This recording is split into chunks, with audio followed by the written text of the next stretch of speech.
नमस्कार दोस्तों। 1989 में रानीगंज कोयला खदान में आधी रात के आसपास माइनर्स की शिफ्ट बदल गई। खदान 3 भागों में बटी हुई थी और एक भाग में कोयले की नई विंड्स खोलने के लिए सुबह 4 बजे विस्फोट किया गया।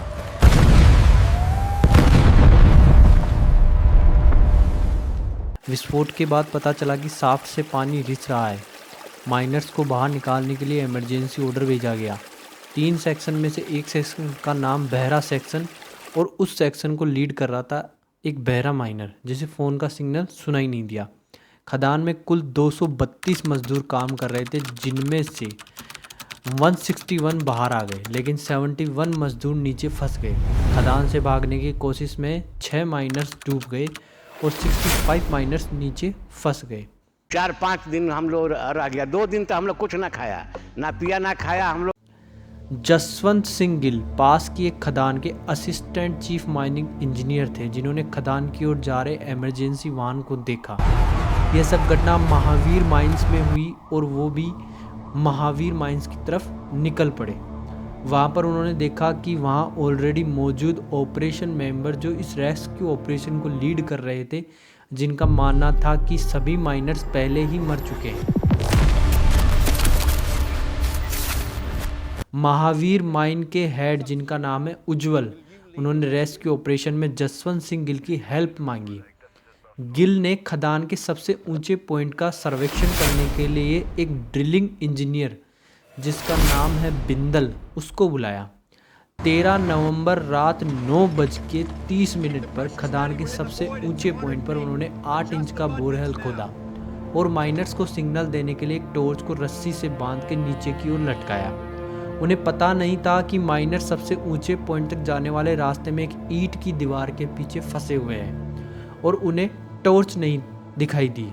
इसी बीच कोल इंडिया से मिस्टर सेन को ऑपरेशन में बाधा डालने के लिए भेजा गया, क्योंकि रानीगंज कोयला क्षेत्र के मैनेजर उज्जवल को उनके बॉस बिल्कुल पसंद नहीं करते थे। सेन की रेस्क्यू टीम ने डूबे हुए 6 माइनर्स की डेड बॉडी फाइंड आउट की, जिससे उन्होंने ये फाइनल डिसीजन लिया कि सभी माइनर्स मर चुके हैं। उनके इस डिसीजन की वजह से गिल की रेस्क्यू टीम को ऑपरेशन छोड़ना पड़ा और काम बंद करना पड़ा। माइनर्स के सबसे हाईएस्ट पॉइंट पर पहुंचने से ठीक पहले टॉर्च को वापस खींच ली गई। 65 के 65 माइनर्स उस 8 इंच के बोरहोल के पास आ गए और शोर मचाने लगे, लेकिन टॉर्च जब तक खींची जा चुकी थी। फिर एक माइनर का डॉग उस बोरेहोल के पास ही होता है, जो उनके शोर को हल्का सा महसूस करता है और गिल की ओर भौंकने लगता है, जिससे गिल को पता चल जाता है कि माइनर्स अभी जिंदा है और रेस्क्यू ऑपरेशन को वापस स्टार्ट कर देना चाहिए।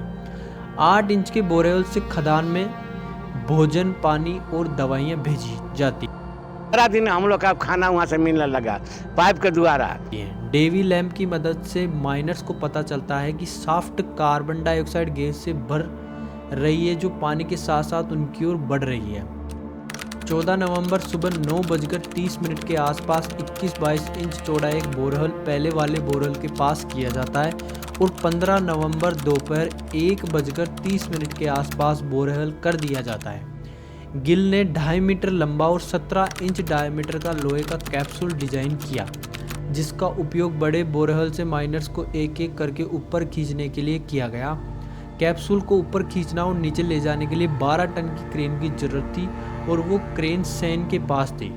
इस ऑपरेशन को अनसक्सेसफुल करने के लिए सेन ने अपने द्वारा लाए गए क्रेन के कुछ इंपॉर्टेंट पार्ट्स निकलवा देता है। 16 नवंबर रात करीब 2:30 पर एक माइनर्स को मैनुअल रूप से खींचकर बाहर निकालने लगते हैं। स्थानीय विधायक और यूनियन नेता गोवर्धन सेन पर तब तक हमला करते हैं जब तक कि वह जानबूझकर क्रेन को खराब करने की बात को स्वीकार नहीं कर लेता।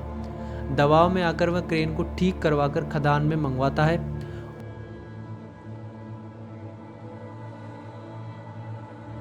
भारत के राष्ट्रपति ने श्री जसवंत सिंह गिल को 65 माइनर्स की जान बचाने के लिए देश का सर्वोच्च नागरिकता वीरता पुरस्कार, सर्वोत्तम जीवन रक्षा पदक प्रदान किया।